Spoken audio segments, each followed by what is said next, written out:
Hey there, I'm Robert from MasterGuitarAcademy.com. Today I want to show you a very simple idea. It's a symmetrical lick. And this is something I picked up from Jimi Hendrix. He used this kind of idea quite often, actually. And the idea is very simple. We play 3 notes per string, and we can really improvise using that idea and just come up with new, fresh ideas. So let's say we have an E7.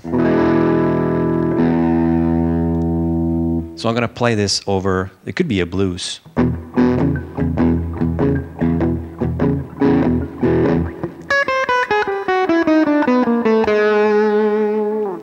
And here's the lick. And from there we can do lots of variations on it. But so the simple idea here is to take 3 notes and they are just adjacent to each other. So I'm up here on the 9th fret on the E string, on the bottom string. So I play descending 3 notes from 9 down to 8 down to 7th. And then I just switch to the next string and do the same. The B string, and then the G string, and then the D string. And I'm ending the lick on the 6th fret on the D string. Now you might have heard Jimi Hendrix play this.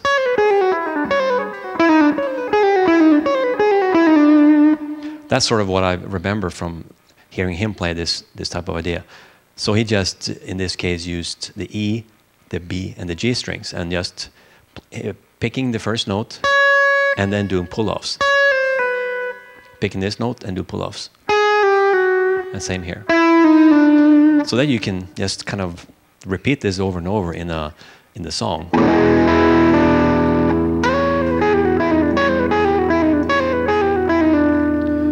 I just added 1 more string.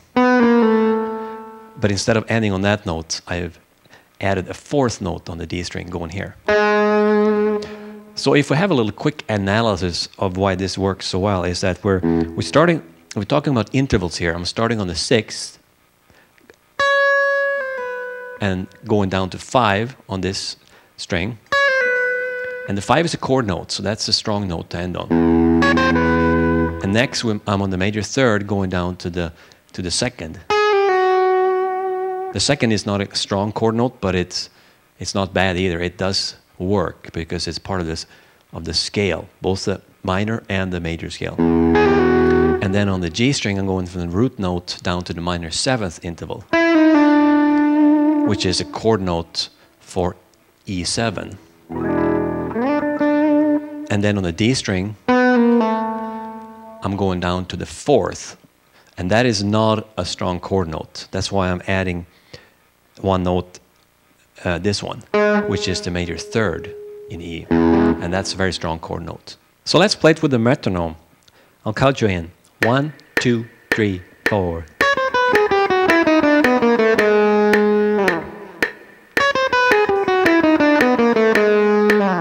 You see I'm playing triplets. 1, 2, 3, 1, 2, 3, 1, 2, 3, 1, 2, 3, down. Very good exercise.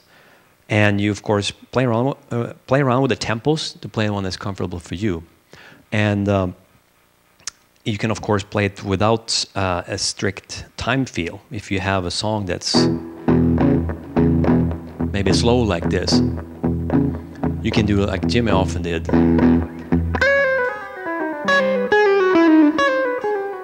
Kind of just floating on time like that. As long as you end such an idea on a strong note, it's going to sound great.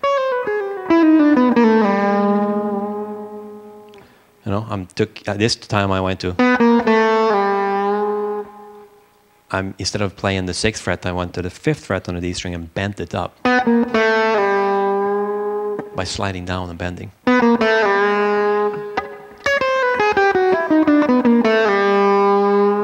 To make it extra bluesy.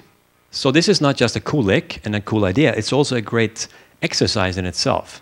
So if you use the metronome, as I showed you, you can now work on your alternate picking as well, or whatever picking pattern you choose. But this is great practice. Instead of just playing silly spider exercises and all these kind of weird things that doesn't make any musical sense, this does make musical sense. So if you're starting on the top note here with the downstroke and then work on having your right hand just go up and down for every note that you play, even as you switch strings. So then we have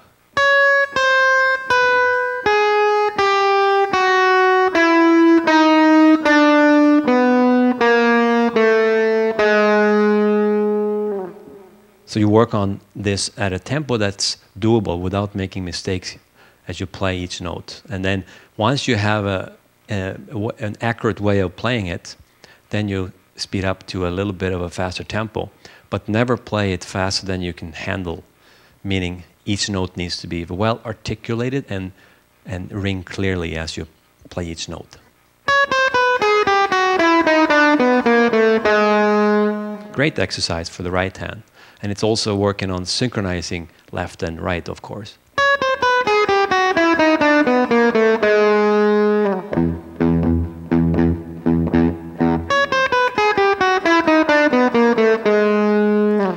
Now I'm starting with a downstroke in this case, but you can also practice by starting with an upstroke.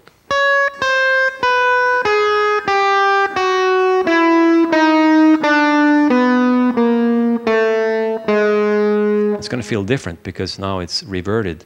What you did downstroke before is going to be an upstroke this time. So practice both things.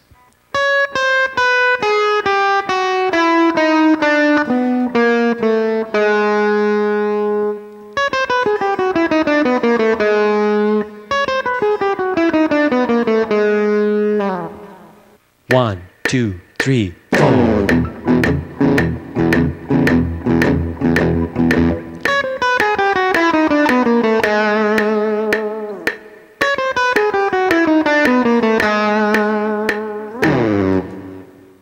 There you go. I hope you like this little Hendrix style lesson, and check out more lessons at masterguitaracademy.com, where I have a membership site where you can join and get tons of really cool and really useful lessons.